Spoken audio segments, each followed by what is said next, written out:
Seems to me like Mark Brisso does it again, showing the world why he has the job he has, as we have an AFP article, Agence France Presse, which says that Milei has released the 4 Canadian mining firm employees. According to a source, this was just released a few hours ago, courtesy of Barron's, who has the AFP article on their website. So it seems like these days, to be a CEO is to really be a diplomat. And I imagine it's always been that way, but perhaps it's not a coincidence as gold hits $2,670 that 4 Barrick Gold employees in Mali were arrested. Accidental? Not sure. It is tempting to make a connection. Hello and welcome to the Northern Miner Podcast. My name is Adrian Pocobelli. So, big story out of Barrick in Mali. I mean, interestingly, many of you will remember that story from, I believe it was April. Was it not? I mean, it feels like almost a year ago now, but I think it was only April, where we got that wild story out of Mali that perhaps Barrick's Loulo-Gounkoto mine would be nationalized or taken over, or that Barrick would be kicked out, and that Wagner had their eyes on the mine. And it's actually quite interesting, the Russian connection, because we did get a headline that on September 26th, so last week, that Russia and Mali discussed joint lithium and solar projects. That is Reuters via mining.com. So interesting coincidence, I suppose. So we have this Reuters story dating back to September 28th. On mining.com, Mali junta arrests 4 employees of Barrick Gold. That was 2 days after the story on Russia-Mali discussing a joint lithium and solar projects. I suspect this is a coincidence, but it is interesting. It is worth noting. So 2 days after the call on lithium and solar, we got this Reuters article on September 28th, announcing that the Mali junta arrests 4 employees of Barrick Gold. So here's the story. Mali's military-led authorities have arrested 4 employees of Canadian miner Barrick Gold, 2 sources said on Friday. All 4 are senior Malian employees, one of the sources said. Barrick is the world's 2nd largest gold miner and one of Mali's top gold producers, but like other international miners, it has been under growing pressure in the West African country since a junta seized power in 2020. A government official based in the region and speaking on conditions of anonymity said 4 Barrick employees had been arrested for alleged financial crimes. Barrick declined to comment. The Malian authorities could not immediately be reached for comment. A second source who works in the Malian mining sector said the 4 people were arrested on Wednesday and were senior Malian employees at Barrick. Now, interesting last paragraph here too. With another Russia connection, last year Mali signed an agreement with Russia to build a gold refinery in the capital Bamako and reached a deal with the Russian state nuclear energy company Rosatom to explore for minerals and produce nuclear energy. So that was the story on September 28th. Now, if you've been listening to this program for a while, you would actually be familiar with the gold refinery plan that we heard about last year. Now, as the story developed here, kind of went quiet, and then we saw a lot of action on September 30th, which was yesterday, I guess on Monday. So we got a headline out of Reuters, Barrick Mali government to find resolution for Loulo and Gounkoto mines. And the article quotes Barrick CEO Mark Brisso, who said in a statement, quote, "The current negotiations have proved challenging, but we're encouraged by the government's recognition of the importance of securing the long-term viability of the Loulo-Gounkoto complex is a substantial contributor to the Malian economy," end quote. The Mali government was not immediately available for comment. And we also got a Bloomberg article on September 30th. Barrick reaches deal with Mali after reports staff were detained. And here's another quote from Barrick. Quote, "Barrick and the government of Mali have agreed to find a global resolution to the existing claims and disputes between the government and Barrick's Loulo and Gounkoto gold mining companies," end quote. The Toronto-based miner said in an emailed statement on Monday. And then we also got an article here in the Northern Miner. Barrick negotiates with Mali junta as it arrests 4. This is by Colin McClelland at the Northern Miner. Barrick Gold said it was negotiating financial terms with the Malian government after authorities arrested 4 employees of its Loulo-Gounkoto mine. Quote, "Details of the agreement, based in essence on Barrick's original proposals, will be made public once the terms of the settlement have been finalized," end quote, the company said on Monday in an emailed statement. Colin continues, "The company's release didn't acknowledge the arrests, which Reuters reported earlier citing local industry officials saying they were senior local company employees accused of financial crimes. Mali's military government, which has been in power since a 2021 coup, issued a new mining code last year allowing for increased royalties and up to 35% state ownership of projects. It's been squeezing Western gold producers such as B2 Gold with its Fekola mine, Allied Gold's Sadiola, and Resolute Mining's Syama for more financial concessions. Barrick President and CEO Mark Bristow said the company has had, quote, mutually beneficial, end quote, relationships with Malian governments over 30 years, and occasional differences with successive regimes had always been amicably resolved. And here's Mark Bristow, quote, the current negotiations have proved challenging, but we're encouraged by the government's recognition of the importance of securing the long-term viability of the Loulo-Gounkoto complex as a substantial contributor to the Malian economy. We look forward to working with the government to normalize our long-standing partnership, end quote. And then finally, the story I started with, the AFP citing a judicial source that the employees have been released. Again, this is AFP, courtesy of Barron's. 4 employees of Canadian mining company Barrick Gold arrested in Mali last week have been released, a judicial source said on Monday. Barrick Gold co-owns one of the world's largest gold mining complexes with the Malian government, ruled by a junta since a 2020 coup. Speaking on condition of anonymity, the judicial source confirmed the employees' arrest and subsequent release without giving a reason for their detention, nor their functions or identities. Foreign mining and gold companies have come under pressure from the ruling junta, with Barrick Gold having previously acknowledged unspecified tensions with the authorities in July. Probably on that conference call that we were noting, where Mark Bristow basically had to admit, once he started getting questions about it, that there had been some uncertainties, let's say, in the relationship, as he called it. I believe it was, quote, reports from the Canadian media were saying that there was concern or rumors about Wagner wanting to take over the Loulo-Gounkoto complex. Now, remember, I think it was in the early summer, late spring, we had George McLeod from Access Mining, the geopolitical commentator, and I was bringing up this whole concern over Barrick Gold and Mali and what he thought of it. He thought it was laughable, as he said. He'd put it at next to nil, based on memory, the chances of Mali appropriating it. I suspect it's a little higher than that, but the overall takeaway from the conversation with George was these are very advanced operations when you're dealing with a modern-day multinational miner. This is no small operation that you kick the people out and you take the gold yourself. If I had to speculate, I suspect what Mark Bristow tells them is like, first of all, these are Malians. We want to help the Malian people. And I think that's significant that the employees they arrested were in fact Malian, right? To me, it's a small anecdotal evidence that Malians are getting these kind of high-end jobs in the financial aspects of the mine. This isn't like a bunch of Westerners coming in and bringing their own employees, so to speak. I think Bristow, of anybody, has shown the manner in which miners need to proceed in order to get social license in 2024. We saw it with PNG, Papua New Guinea, and the Porgera mine. That looked like it wasn't going to be solved, and he did solve it. Mali looked like it was dicey, and it was solved. And I think we have to give Bristow himself credit, whether he sent other people to talk to the Malian government, whether it was him, however it was dealt with. The fact that these 4 people were released within a couple of days, to me, shows that there is basically goodwill that is perceived from the Malian government towards Barrick. If they didn't think there was any goodwill from Barrick and that Barrick was simply taking their resources and not giving them anything, I don't think they would have released those employees. So I think they were able to illustrate really what I think Mark Bristow and Barrick would argue is the good they are doing for both the government and the Malian people in being there, interestingly. Now, from a completely different angle, it does make you wonder if the Mali government is starting to feel the pinch financially. There is this call with Russia, September 26th. There is this move on September 28th to arrest 4 employees for financial crimes.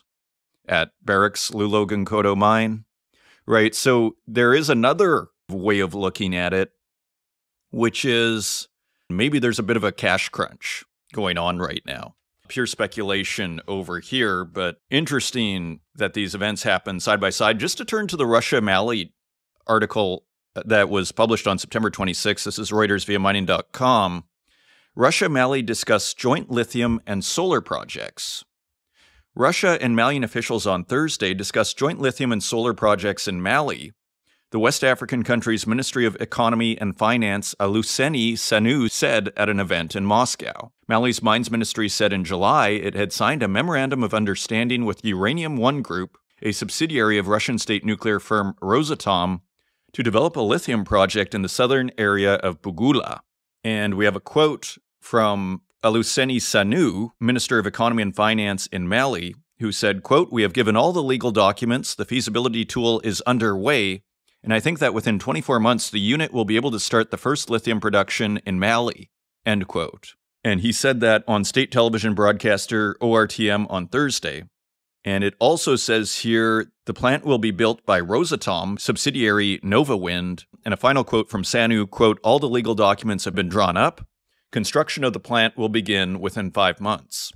So it's moving pretty quickly over there. So more interesting developments in Mali. Now, also moving down the continent a little bit to the eastern DRC, there is an update on the M23 rebels, or M23 movement, as it's also called. Here's the headline, also September 30th.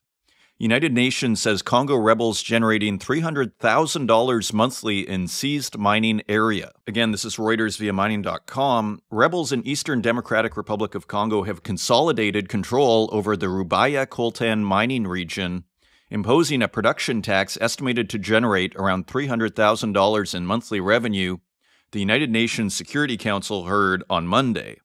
The M23 movement, a Tutsi-led organization purportedly backed by Rwanda, seized the area, which produces minerals used in smartphones and computers, following intense fighting in April. Bintou Keita, head of the UN mission in Congo, told the Security Council that trade from minerals in the Rubaya area accounts for over 15% of global tantalum supply.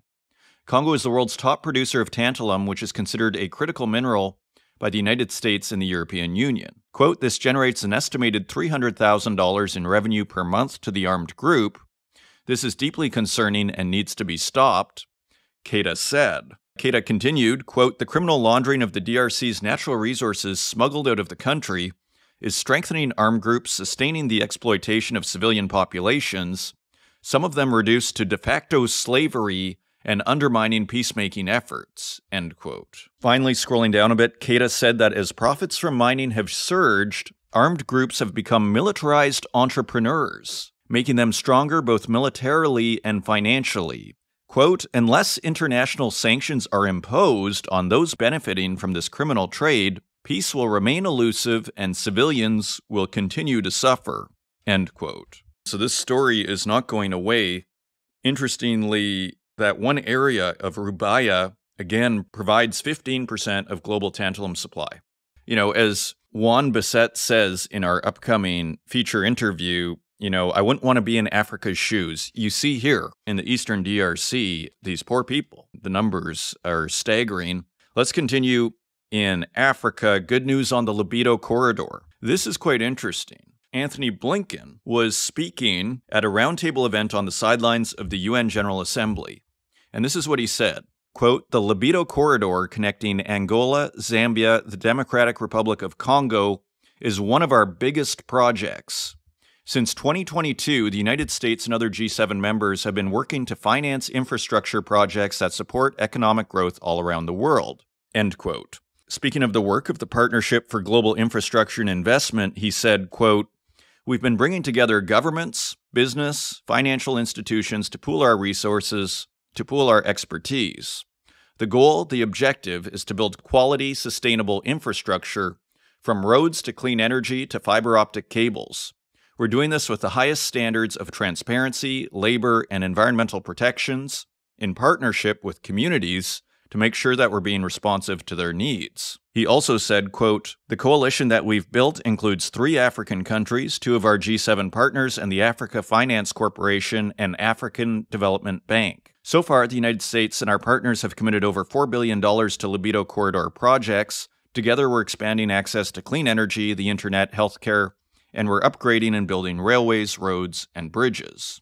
Finally, he said, quote, "Regional shipments will soon include agricultural products to strengthen food supply chains. In January, I had a chance to visit Angola. I heard from CEOs about investments that they're making in the corridor, like developing solar grids to bring clean, affordable energy to more than 1 million people.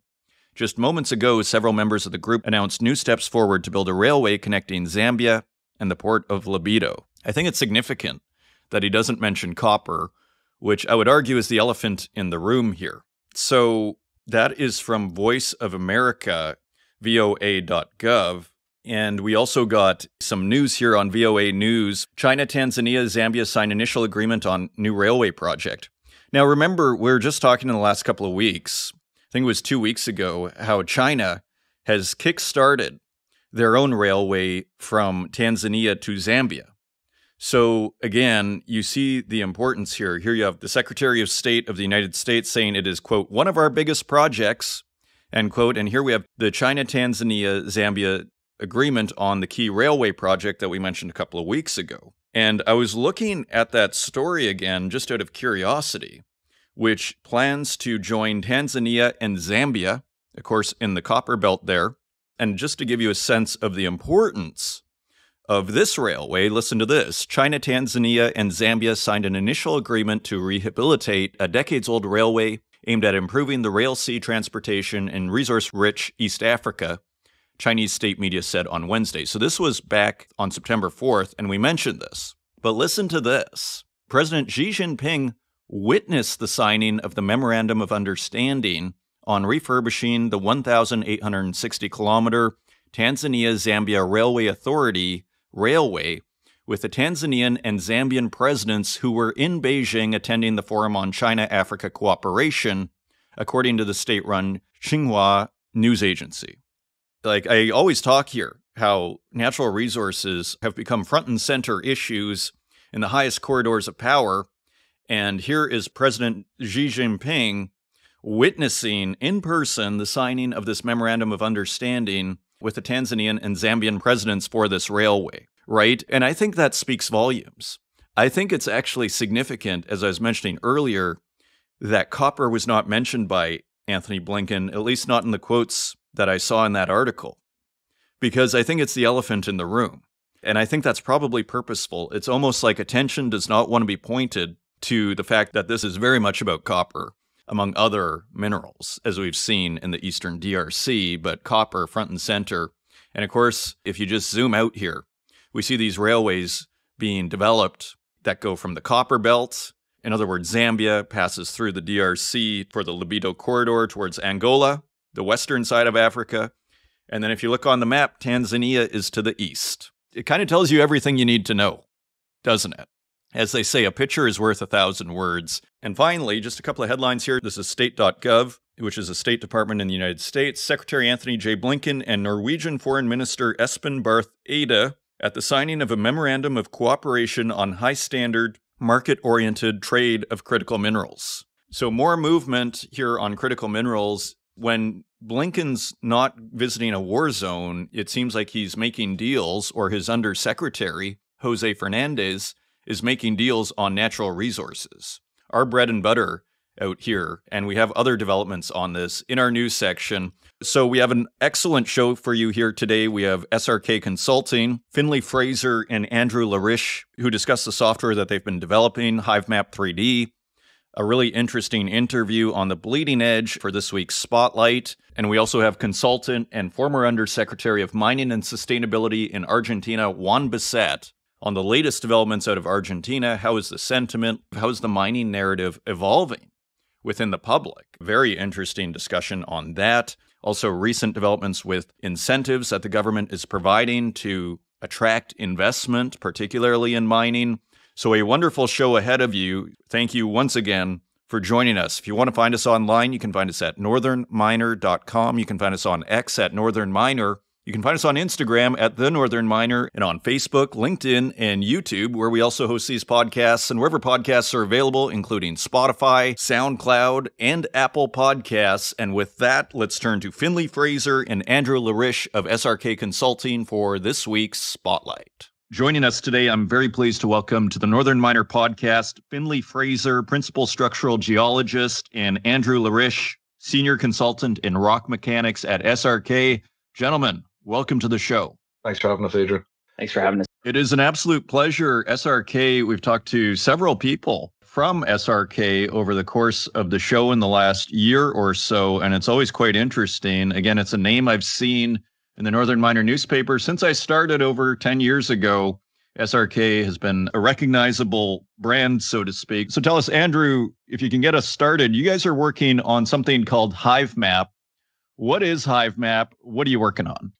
Yeah, so HiveMap is a software that we've put together, something we've been using internally here at SRK that facilitates the collection of geological mapping observations. The solution, HiveMap itself, is based, both in the tablet and desktop versions, so you can be collecting data with the software, both in the pit, at the operation, or in the office as well. But we don't see it just being applicable to open pit or underground operations, but we also see it being used earlier on in the exploration phase, really anywhere where you have that rich 3D geospatial data set that you can collect geological mapping observations from. And since it's based in the software, it really facilitates the efficient capture of those geological observations, but also the safe capture. So you're no longer needing to get right up to the face to collect that data as you conventionally would. You can do it at a safe distance. You can do it back in the office. And the tools that are built in to facilitate that geological mapping aren't just applicable on the geology side, or the geospatial side. Really, it covers a range: exploration geologists, grade control geologists, geotechnical engineers, really anybody that needs to collect that sort of primary geological observation data to support their work. Okay, excellent. So just to clarify then, would you say this is for like creating a model, so to speak? Is that the idea?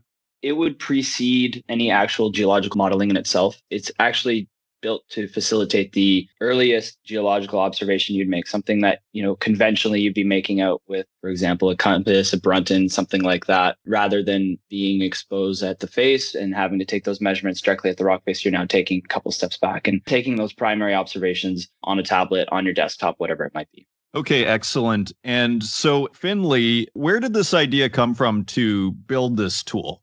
Thanks, Adrian. So the original concept was created in 2016 by one of our colleagues, Dr. Wayne Burnett. And as so many of these things happen, the original idea was born out of frustration. We had so many complex and cumbersome workflows to generate and capture mapping information. There was lots of new data sets, terrestrial and drone-based LiDAR and photogrammetry. And we could tell that these new data sets were becoming more common and we had to adapt our workflows. So Wayne's vision was to embrace new technologies and create a mapping tool that allowed rapid, efficient, and safe mapping for geologists and engineers. It's gone through a few iterations in a few different directions because the technology is changing very rapidly over the last little while. But what we've settled on is, as Andrew summarized, tablet-based interface and a desktop-based interface. So you can go and you can stand actually looking at the rocks and mapping, capturing information directly into the tablet there, updating that in the field. So is the addition then of like a tablet, say then, to the workflow, is that a new thing or was that something that existed previously? With this combination of tablet and desktop is something that people have been working around for a long time. We used to use Toughbooks going back a decade ago, and now we've got, cheap off-the-shelf iPads, things like that can really generate the data. I think what's new in HiveMap is this commitment to creating workflows that are efficiently integrated with existing ones. It's not part of a larger ecosystem, so you don't need to buy into a bigger tool set in order to use it. And to allow people to be geologists and engineers without having to spend a lot of extra time mapping. We've focused very much on flexibility. So almost any sort of 3D surface can be brought in can be mapped on, and then when it exports, it goes downstream very easily to be integrated into pretty much any modeling package that we have out there. Okay, excellent. And so, Andrew, tell us about the product itself in a sense. Like, what are the main benefits I'm going to get out of using this? First and foremost, the data that it used, whether that's terrestrial LiDAR, photogrammetry, anything drone based, a lot of those data sets we are seeing and have seen over the last 5 to 10 years readily available at mine sites, whether that's survey groups, other aspects of the technical services groups, they're producing this data for other applications. And really, to this point, we were having a hard time finding a solution that you could take that data that was available to actually do your geological mapping. And so I think that's one of the first, and most important benefits of the HiveMap solution is that the data is already being created out there. This is now providing a solution where you can do that geological mapping on it.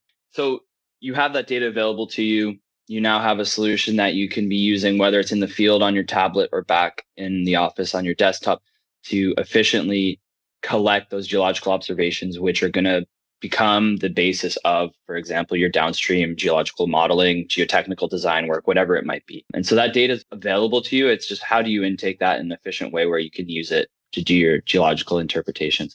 And in many cases, you don't really need any special tools beyond HiveMap to run this technology. So like I said, a lot of it's already available to you. You can get the iPad solutions, tablet solutions that are fairly off the shelf, fairly affordable when you consider the other costs that are being borne by technical services groups, to really enable their geologists and their engineers to get into the field and to collect that data in a safe manner as well. So one of the aspects that, we're really tackling as well is that in many operations, you're no longer allowed to get directly up to the face to collect those direct geological observations and have to take a step back to do that. And so having HiveMap in your hands allows you to do that efficiently while still kind of adhering and doing it in a safe manner.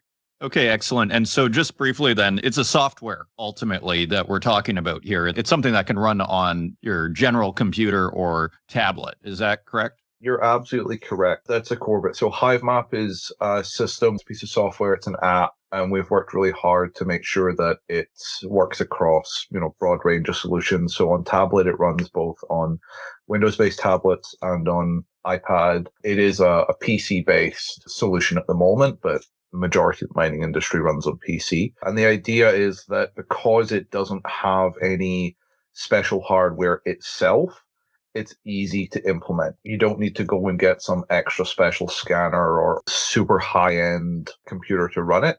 You should be able to run it on most mine sites at this point. Most exploration programs are going to have an iPad, a tablet, a spare laptop lying around. Andrew, you mentioned safety before and this issue that perhaps, HiveMap helps with that. Like, tell us about the safety concerns and how HiveMap helps with that. Yeah, so I think we're seeing over the last while quite a changing comfort level with risk at the operations. And one of the key aspects they've identified, and rightly so, coming from the geotechnical engineering side of the world, is reducing the exposure time of technical staff or any staff really up against the rock face, limiting that potential exposure to any rockfall hazards. And as a result of the needs to get people away from the face or away from unsupported headings, whatever it might be if you're underground, that has in cases limited the ability to collect some of these key geological interpretations that are required, whether that's for your geological mapping or whatever. And so that's kind of the default operating mode at a lot of these operations right now. And HiveMap, really puts the power back into the hands of the individuals on site to continue doing the work that they need to be able to do in collecting those geological observations using HiveMap. And so it helps address that safety aspect. It's meaning that people aren't being exposed directly to those sorts of hazards in the operating environment, but still can collect the data that they need to build those high confidence geological models, interpretations, geotechnical design analyses, inputs, whatever it might be. Excellent. And finally, Finley, tell us, where is this going? What can people expect as far as where the software is going? That's a really good question. So what we want to do is we want to focus our ongoing efforts on consistently increasing the adaptability. So we're looking at a lot of, for example, export formats, integrations with other downstream tools to make sure that we're giving people the most flexible user experience that we can. And we want to keep building on what we feel are really the important and key things about HiveMap that bring value. So make sure that all of our workflows really allow those rapid model updates that are expected in an operational environment. So, going back over my career, I remember we'd budget half a year to update models for some of the pits that I worked in when I was younger. And nowadays, the expectation, good grade control workflow, we've got an updated geology model, an updated block model, just, a few days after gathering data. HiveMap lets us go and gather that data, export it out straight into a 3D modeling software. And we want to keep finding ways where we can, keep those efficiencies going and give users that much more rapid ability to address the geological questions that they have coming up. Finally, if someone at a mining company is interested in maybe trying this out or talking to someone, what should they do? So the best thing to do is if you go over to www.hivemap3d.com. We've got a whole bunch of resources that we've put together there. We've got a gallery page, some overviews of the software itself. We've got a blog page where we're going through and we've created various sort of resources for people to get a feel for how HiveMap can benefit them. There's mapping resources as well. We've put together just as general resources so people can get best practice. But most importantly, in the context of your question, there's a nice big button there which says book a demo on it. And if you click that, it'll take you through to a form, and that'll email myself and Andrew, and we'll get back in touch with you to arrange a demo at whatever a good time is for you. Excellent. So that is hivemap3d.com. Finley Fraser, Principal Structural Geologist, and Andrew Larish, Senior Consultant in Rock Mechanics at SRK. Thank you for joining us and telling us about this great new software you guys have at SRK. Thanks for having us, Adrian. And thank you once again to SRK Consulting for sponsoring this week's episode of the Northern Miner Podcast. Turning to the website, Kamala Harris calls for U.S. critical minerals reserve. This is Bloomberg News via mining.com. Something that we've been discussing for quite a while is starting to happen. U.S. Vice President Kamala Harris vowed to create a national stockpile of critical minerals, saying a cache of the materials used in everything from batteries to defense systems is needed for economic and national security. The plan, part of a broader $100 billion industrial policy vision Harris's campaign laid out Wednesday, also called for new incentives and the use of emergency government powers under the Cold War-era Defense Production Act to increase domestic processing of critical minerals. Quote, increased domestic production will be paired with innovative and sustainable steps to build stronger critical mineral supply chains alongside our allies and partners, including by incentivizing investments that expand U.S. and allied production of these resources.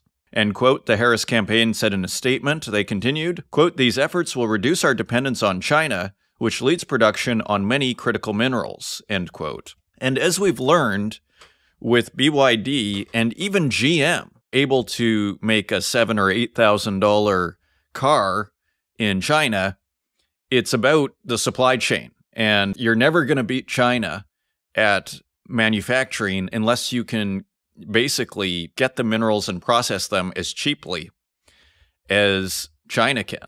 That is the beginning of this process. Let's continue. As part of the plan, the campaign said Harris was proposing America Forward tax credits to be used in the energy, manufacturing, and agricultural sectors that would be, quote, linked to the treatment of workers, end quote, and paid for in part by Harris's proposal to overhaul the international tax system. Critical minerals, which include dozens of materials including antimony, lithium, and cobalt, are those considered essential to the economy and at risk of supply disruption.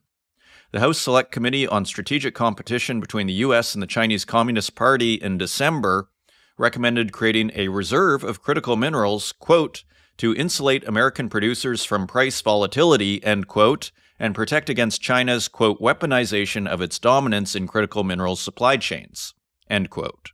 The committee also recommended spending $1 billion to expand an existing national defense stockpile, an inventory of critical minerals managed by the Defense Department that is used to provide emergency access to domestic manufacturers for defense purposes. And we have a quote from the White House, who said in a statement last week, quote, over the past several decades, China has cornered the marketing for processing and refining of key critical minerals, leaving the U.S. and our allies and partners vulnerable to supply chain shocks and undermining economic and national security. As the world builds a clean energy economy, demand for critical minerals is projected to grow exponentially." End quote. So as we often discuss here, critical minerals, mining, natural resources, now a central topic of discussion. It is the linchpin, and I don't think I'm overstating this, it is the linchpin of economic and national security. And I think that's exactly what we're seeing the White House say right here. As they say, this refining of key critical minerals, this dominating of key critical minerals by China is, quote, "undermining economic and national security," end quote. Let's continue. U.S.-led group weighs funding more mineral projects to counter China dominance. This is Bloomberg News via mining.com. And I think it was just last week where we saw the massive amount of projects that were starting to be funded, where you're starting to wonder, like, is there going to be an oversupply at some point? But you could argue it still has to be done. Let's look at the story. This is Bloomberg News via mining.com. A U.S.-led coalition of countries is looking at funding more mineral projects using a financing network aimed at combating China's dominance of metal supply chains. The Mineral Security Partnership has already announced support for 13 projects since the collaboration began in 2022, and it's looking to streamline efforts to turn more into reality, Jose Fernandez, a top U.S. State Department official, told Bloomberg. He said development finance and export credit agencies from 14 mostly Western nations in the European Union will work with private industry to fund the additional 32 projects amid a downturn in prices for key metals. And here's a quote from Fernandez, quote, "If we can get half of those done in another year and a half, it'll be great," end quote. Scrolling down a bit, the article continues, another interesting development here. One of the drivers behind the latest move is a desire to speed up approvals, according to Fernandez.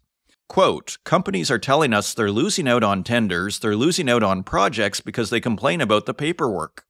We need to supercharge this effort because we're running against the time crunch," end quote. Let's continue. It looks like another deal. India, United States likely to sign pact on critical minerals. This is Reuters via mining.com. India and the United States are likely to sign an initial pact for cooperation on critical minerals this week, two Indian government sources said, as the two countries try to bolster trade ties despite diplomatic hiccups. And this is September 30th. They are expected to sign an agreement to partner and cooperate in the area of critical minerals during Indian Trade Minister Piyush Goyal's visit to Washington, the sources said. Again, these major world powers meeting, what are they discussing? Quite interesting, isn't it? I mean, how different this is from 10 years ago. Goyal is scheduled to be in the U.S. this week to discuss ways to deepen overall bilateral trade ties, according to one of the sources, weeks before the White House preparation for a leadership change following the presidential election later this year. Scrolling down a bit, the initial pact on critical minerals would help build supply chains, exchange technical know-how, and promote collaboration between Indian and American businesses in the sector, an official said. And finally, the Indian Trade Ministry said on September 29th, quote, "The two sides are negotiating a memorandum of understanding, which intends to enhance bilateral collaboration to increase and diversify essential critical mineral supply chains and leverage their complementary strengths," end quote. Continuing on, Indonesia launches $941 million smelter-grade alumina refinery. This is Reuters via mining.com. And of course, Indonesia is dominating the nickel market in just a few short years. So is alumina their next target? Let's find out. This is Reuters via mining.com. Indonesia's President Joko Widodo launched a $941 million smelter-grade alumina refinery run by state miner Anika Tambang, or Antam, and state-owned aluminum producer Inalum in the country's West Kalimantan province on Tuesday. The production capacity of the refinery is 1 million metric tons of alumina per year, which would absorb 3.3 million tons input of bauxite. Scrolling down a bit, Indonesia banned the export of bauxite, the raw material for aluminum, last year in hopes of emulating the success in nickel. Quote, "The domestic aluminum demand is 1.2 million tons. 56% is imported while we have the raw material. When these are all completed, we can stop the import," end quote. Jokowi, as the president is commonly known, said in his remarks. So Indonesia sets its sights on aluminum. Very interesting. Continuing on, just a headline here. Europe struggles to break Russia's titanium grip. This is Reuters via mining.com. And it says in this article, a few lines down, Europe has banned or restricted imports of other Russian metals, but not titanium.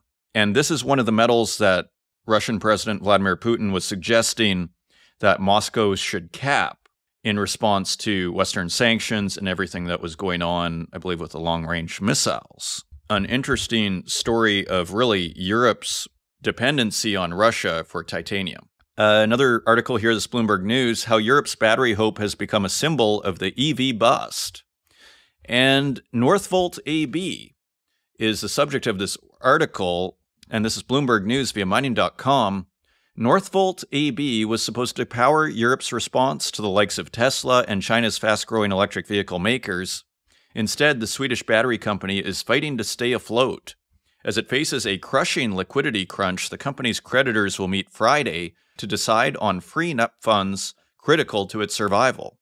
On Thursday, Harold Mix, Northvolt's founder and owner of a 7.2% stake, said he plans to provide new capital to the company, pointing to the, quote, important role, end quote, it plays in European competitiveness. The article continues, burning cash as it struggles to deliver the batteries it promised customers, Northvolt this week said it's shedding a fifth of its global staff and suspending the expansion of its main factory in northern Sweden. With Europe's battery boom turning to bust, more pain may be in the offing. And we have a quote from Frederick Eriksson, director at the Brussels-based European Center for International Political Economy. Quote, there will not be big enough demand to meet supply, and Northvolt may very well be the first casualty of the market correction currently underway. End quote. Continuing on, Stellantis Orano dropped planned joint venture to recycle electric car batteries. This is Reuters via mining.com.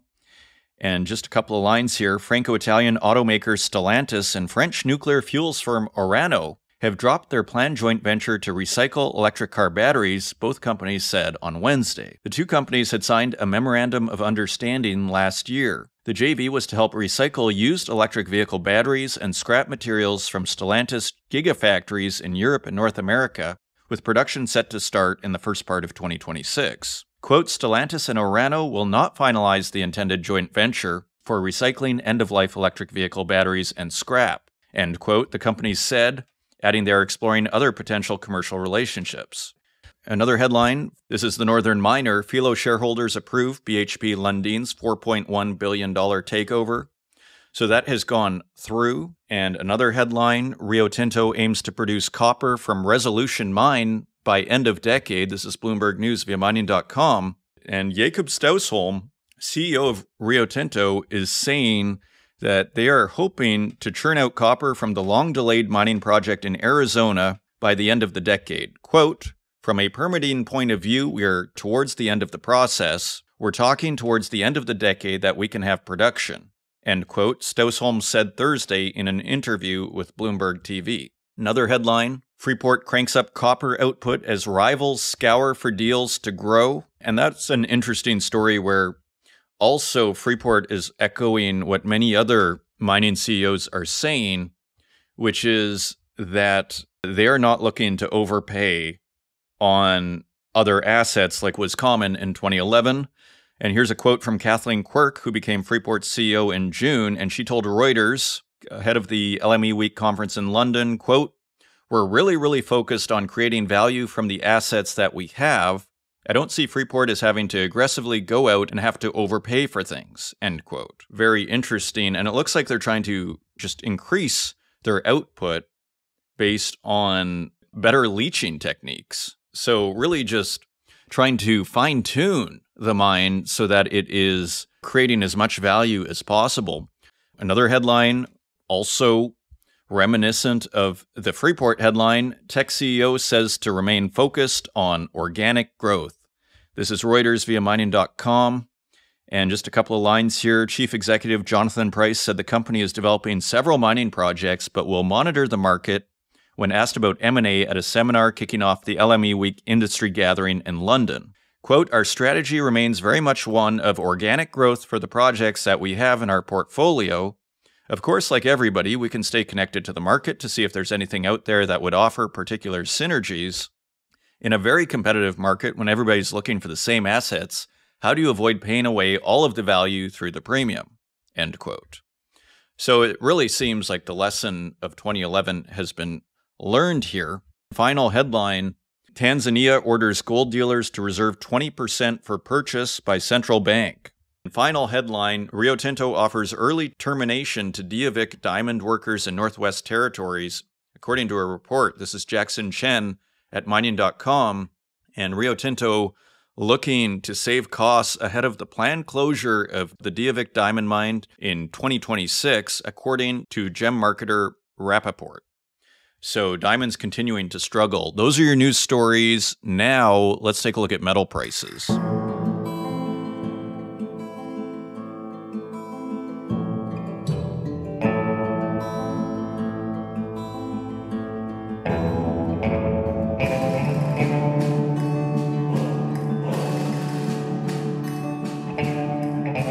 Turning to metal prices, let's take a quick look at the bond market. For context, the U.S. 10-year bond is yielding 3.75%.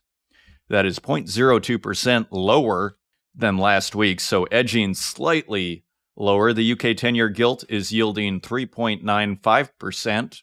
That is down 0.01% from last week, so barely lower there.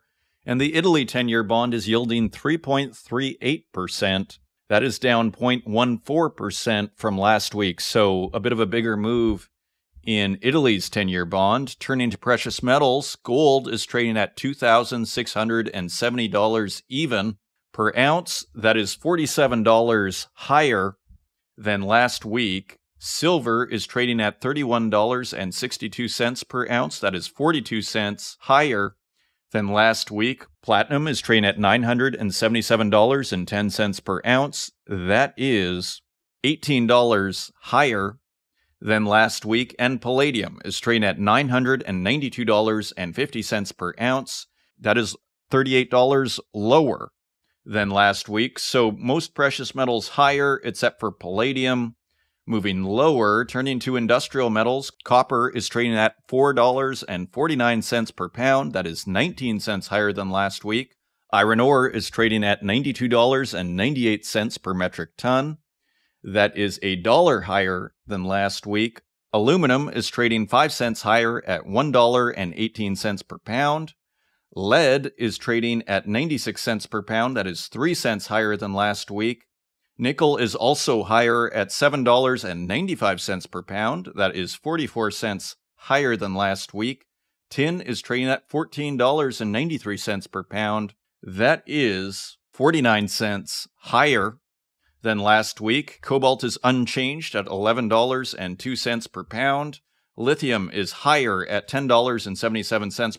That is 49 cents higher than last week, but still quite low. But starting to show a little bit of life. That is the highest price in about 2 months. Uranium is higher at $82 per pound. That is $2.55 higher than last week. And zinc is at $1.40 per pound. That is 9 cents higher than last week. Zooming out, as a whole, metals move higher, with palladium being the main exception there. One imagines it's the announcement of stimulus out of China, which is propelling the metals higher. Probably as it is the U.S. stock market as well as the Chinese stock market. I was reading there was something like a 25% move out of China's stock market. So we know the huge impact that China has on metals. One imagines that is the reason we are seeing prices move higher. And those are your metal prices. Coming up, I'm very pleased to welcome back to the program Juan Biset, consultant and former Undersecretary of Mining and Sustainability in Argentina. We discuss the mining industry as a whole, particular in regard to how it is evolving in Argentina. The narrative does seem to be changing, interestingly, in the media towards mining, as well as moves by Javier Milei, the business-friendly president of Argentina, to encourage development, particularly in the mining sector, and how that is going. I hope you enjoy it, and I will see you on the other side.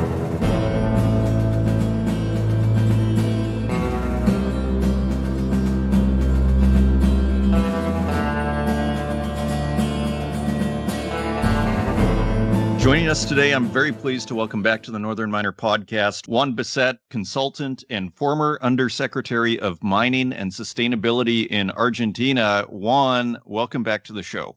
Hello, Adrian. It's so good to be back. It's great to have you, Juan. You're hearing more and more people discussing Argentina as an exciting place to develop, mining projects.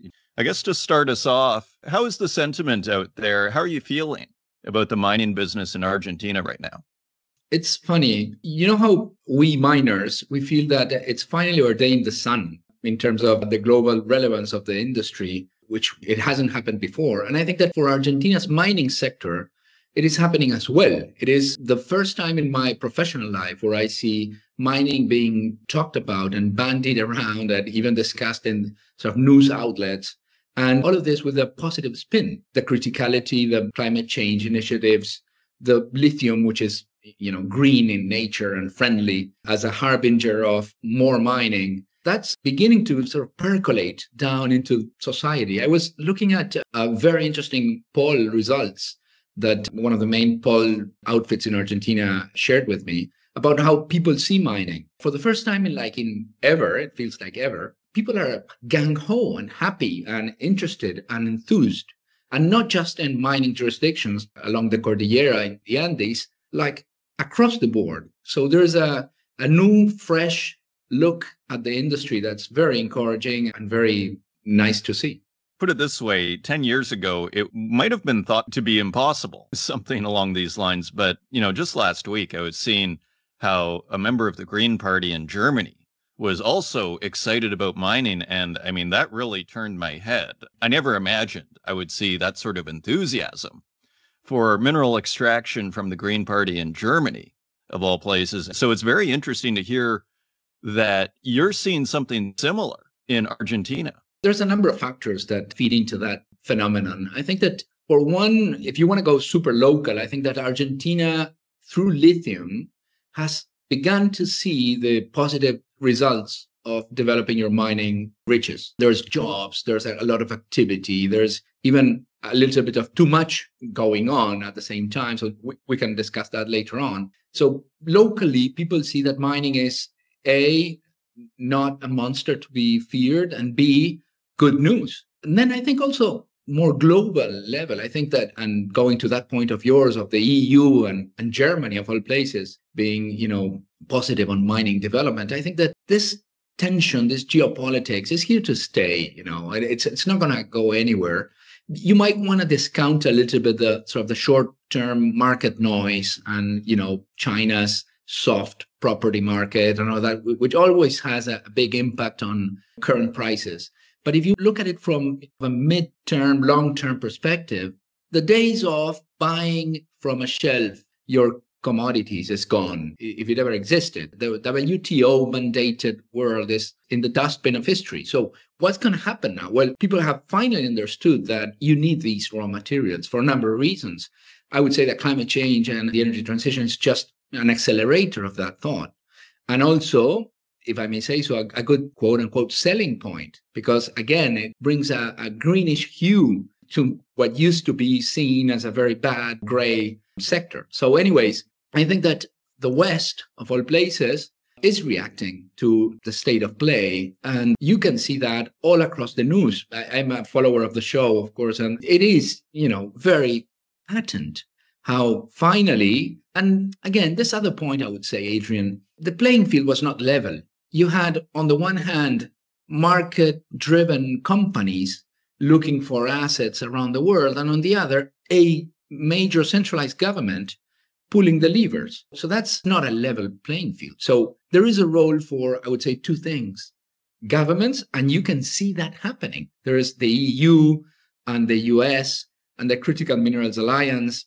There's plenty going on that front. The governments have finally stepped up to the plate. And I would say also there might be a role for market-driven trends as well, this green metal that we sometimes hear about. But the jury is still out on that, I would say, whether there is a place for a market-driven separation between projects. I would say that there may be down the line place for that, but in the short term, you need governments pushing for critical minerals and for minerals in general projects to become a reality. That's my thought. Yeah, very interesting. And, bringing it to the international level, then, like, how do you see Argentina is fitting within this kind of larger world of China and Russia to a certain degree on one side, Africa in the middle?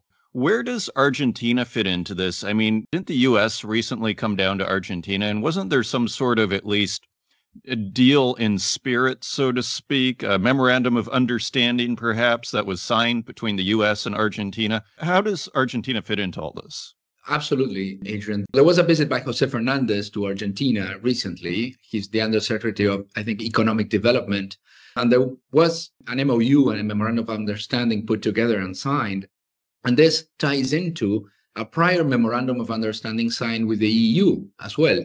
And Argentina is now one of those invited jurisdictions to the Critical Minerals Alliance. So I think that to your question, Adrian, I would say it's pretty clear to me that if you divide the world between East and West, there are jurisdictions that fall squarely within each of those camps. I would say, just taking one out of the top of my mind, Indonesia and its nickel and all of that saga, I think it falls squarely into China and the Eastern sort of side of the court. Africa is in the middle, the tennis ball being sort of tagged at by the two blocks there. And you can see that with the Libido saga as well. Who's going to get the infrastructure in place to access those minerals? I wouldn't want to be in Africa's shoes, I think. It's tough to be on the crosshairs. Whereas Latin America and Argentina in particular is or should be squarely within the Western side, which means not just out of geography, but of history and, access to the Atlantic. And I think that it's pretty obvious that Latin America, which is already a mining powerhouse, I mean, Brazil is the world's second largest producer of iron ore and plenty of other things. Peru, the third largest producer of copper, the second of silver, I think. Chile, the champion of copper and number 2 in lithium. And there's a role for Argentina as well. I was listening to an article the other day where Jakob Staudsholm, Rio Tinto's CEO, mentioned how, in his view, you cannot buy assets and solve the dearth of minerals through buying sprees. You need to find and develop new assets, greenfields. Well, in Argentina, the good thing is you don't need to find them. There already are there a number of world-class assets that are there to be developed. And that ties into also a new fresh air in Argentina that makes 2 + 2, I would say. Argentina should be seen, I think, as very low-hanging fruit. Indeed. I mean, especially with Javier Milei there, who even wanted to adopt a U.S. dollar, I believe, at least at the start of his term. I mean, at least, seems to be pretty favorable, tearing up whatever deals he might have had with China at the beginning. Maybe that's changed since. Now, as an example of this new outlook in Argentina, there's this promotional regime for large investment, or RIGI, if I'm pronouncing that right. Can you tell us about that? This is some sort of investment or incentive, let's say, for development in Argentina by the government. Is that right? Yes, that is right, Adrian, and you did pronounce it correctly. Congrats on that. So yeah, it is called the Régimen de Incentivo a las Grandes Inversiones. That's Spanish for Large Investment Incentive Regime. And it caters to a number of sectors, 5, I think, or 6, including oil and gas, infrastructure, forestry, mining. And it provides a number of very, very attractive measures to ensure that those sectors are developed in Argentina. So the measures include not just a number of tax cuts and tax benefits, not just improved access to the FX markets, which is one of the main things in Argentina, which, given its long deficit in terms of foreign exchange, it has had a history of making it hard for investors to take out dollars generated in Argentina. And not just customs, which it also covers. In essence, it allows large projects, qualifying projects, to access a number of very significant incentives in 3 camps: taxation, lower rates, all sorts of accelerated depreciations, loss carry forwards.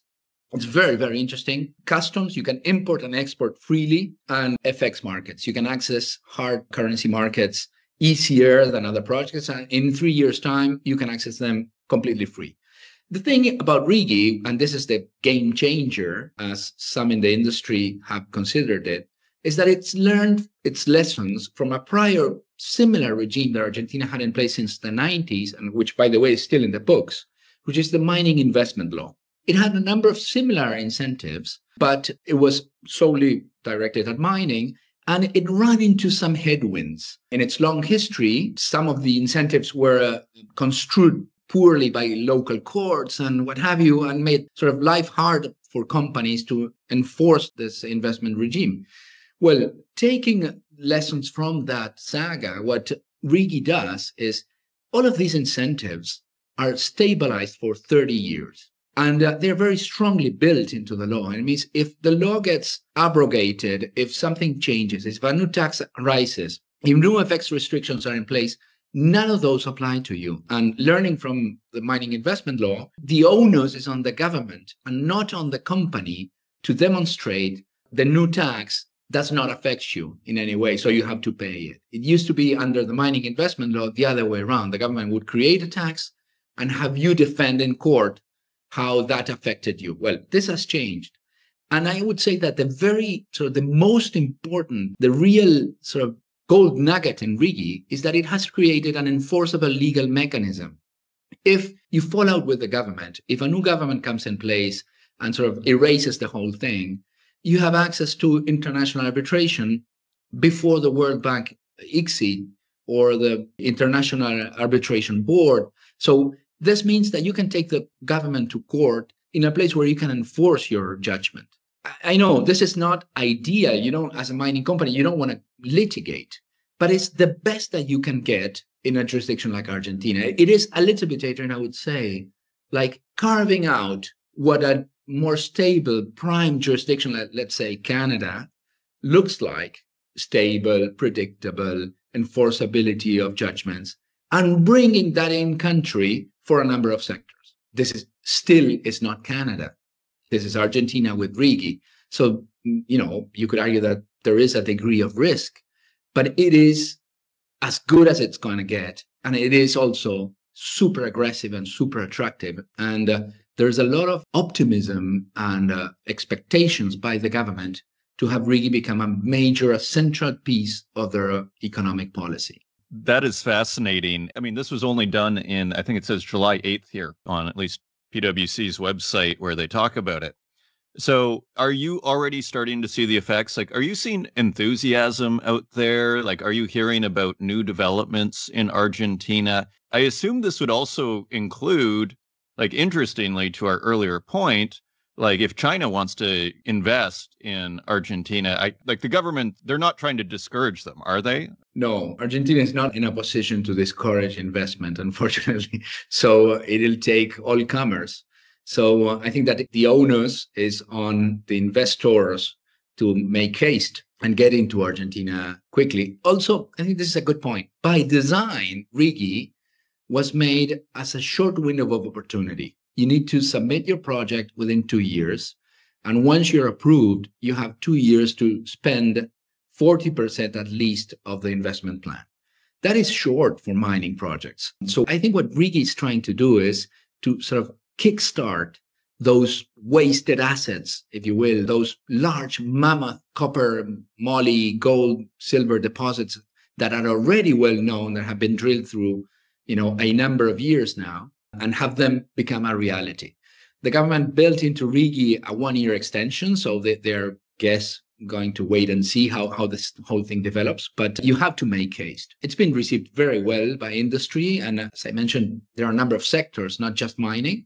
So there are investments in oil and gas and infrastructure that are already being bandied, are being discussed under RIGI. There's a little bit of a race by companies to be the first ever RIGI approved investment project. And in mining in particular, I would say there's at least 2, but certainly more projects that have mentioned RIGI as a game changer. I'm a consultant, and I was discussing this with a company I consult for, and they were already going ahead with a project, but said, RIGI improves our NPV very, very significantly. It was a positive NPV to begin with.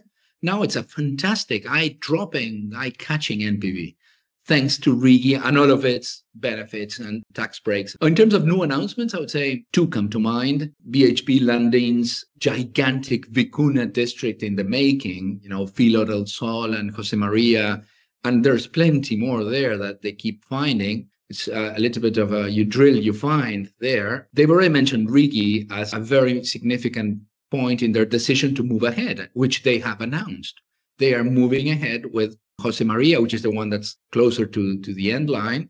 And right next after that, Filo.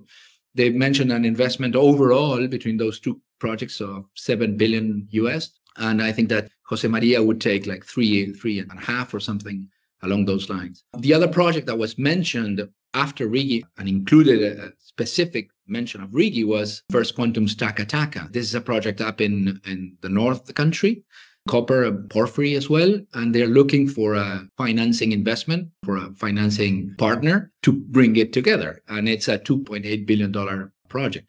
There are others, McEwen Mining, which is also a bit of a joint venture between Stellantis, McEwen, and Rio Tinto.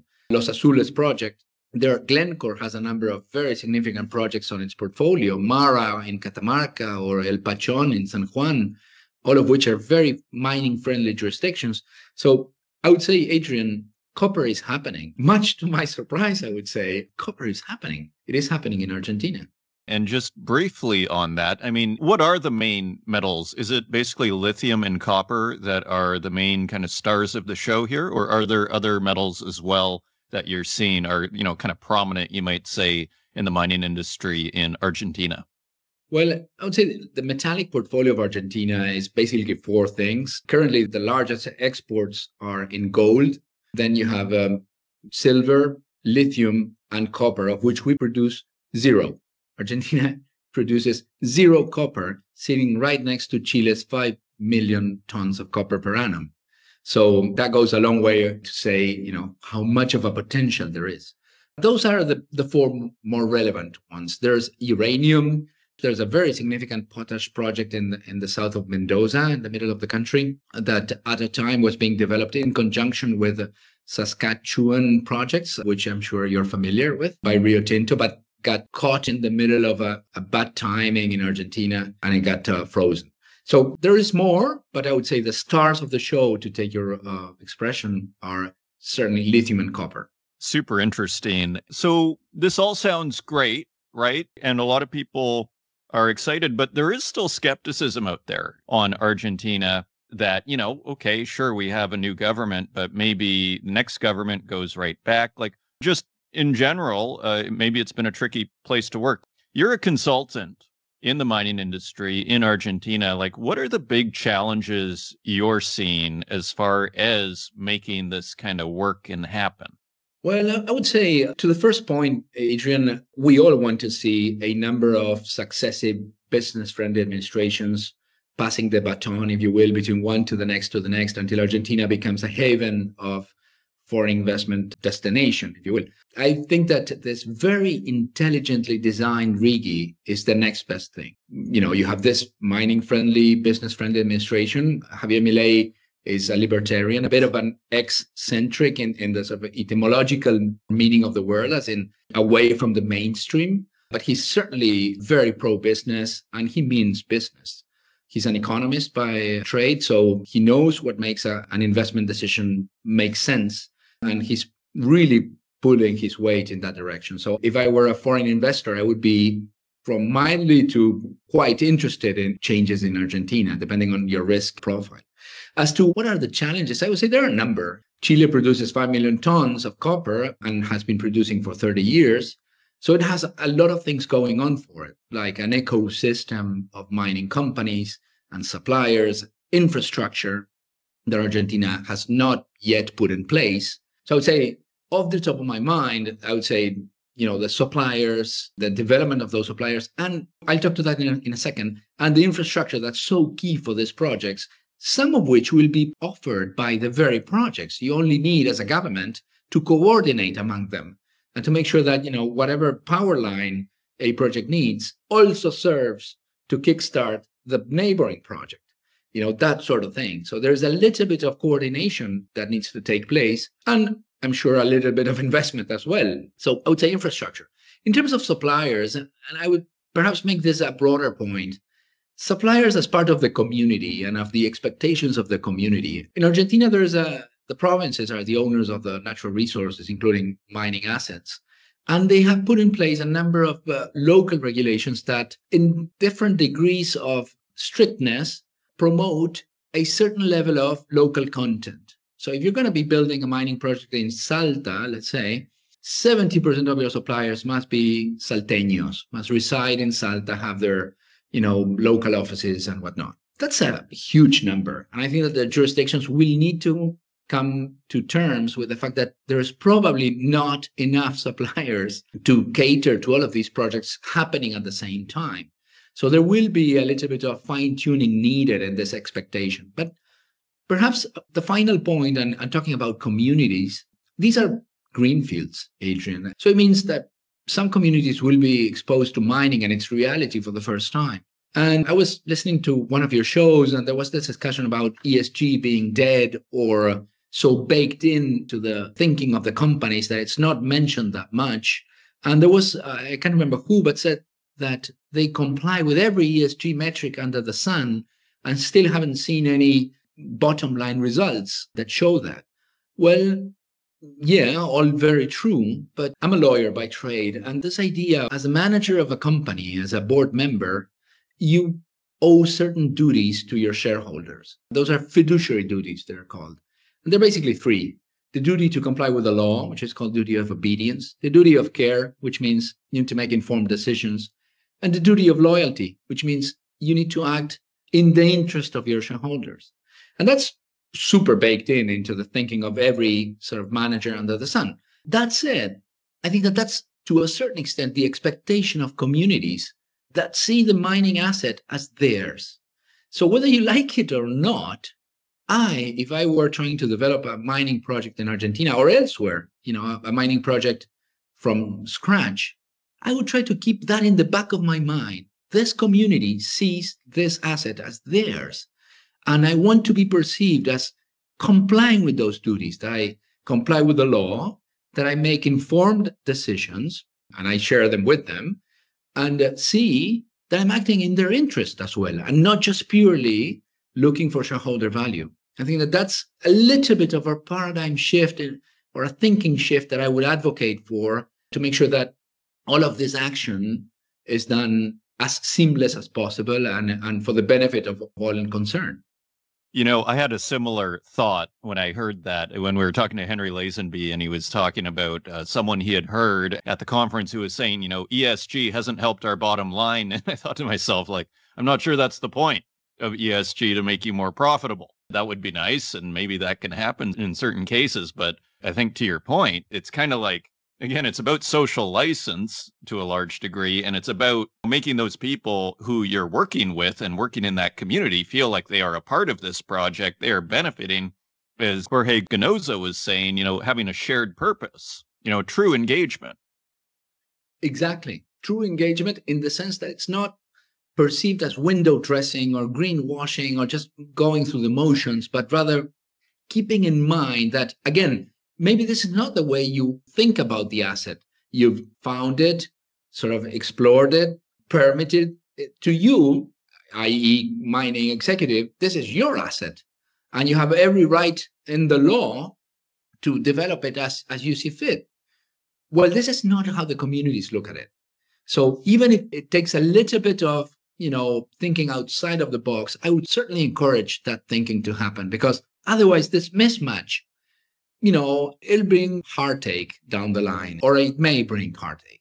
I totally agree. Again, I love how Jorge Ganoza describes it as shared purpose. Look at Mark Bristow, who has really done deal after deal in hard jurisdictions and kept the loyalty, whether it's Mali, PNG, there was another place recently. I mean, I think it's because it's about more than profit, right? It's about everybody getting somewhere here. So it's very interesting. Just as we wrap up here, Juan, do you have any, final big picture thoughts here on Argentina, or just in general on the mining industry and what you're seeing and thinking? I guess, Adrian, I think that the mining industry is it's easy to get bogged down by the noise, as I was discussing earlier with you, the short-term sort of market prices all over the place. But I think that if you take a little bit of a step back, the picture becomes more clear. And I think that there's a brave new day in mining in which finally people have understood how absolutely critical, I would say, the whole periodic table is. We keep on looking at the critical minerals lists and they keep growing, because as soon as you start going down that rabbit hole, well, it turns out that you need everything and that it's not as easy as it was to get it from other places. So mining is in for a burst of development. There are challenges. Financing is one of them. That very eye-catching chart, I think that the Northern Miner put up a few months ago about the market capitalization of NVIDIA versus every mining company. It was incredible and unsustainable as such. I mean, it cannot be that someone that builds up on all of the raw elements is so much more valued than the guys who go out and find them. So I think that we are in for very, very exciting times. This geopolitics are also here to stay. And that adds a new intriguing cloak and dagger element as well. So it should be, it is very fortuitous that we are at this juncture in time. And I think we will enjoy ourselves immensely. And let's make sure that this is, as I was saying, for the benefit of all concerned. Mining that does not benefit a jurisdiction or a local community should not happen, period. So let's make sure that it does benefit. Indeed, as kind of sometimes scary as these developments can be, it has been fascinating as well. Juan Biset, consultant and former Undersecretary of Mining and Sustainability in Argentina, thank you for joining us and sharing your perspective and insights on this week's Northern Miner podcast. My pleasure, Adrian. Anytime.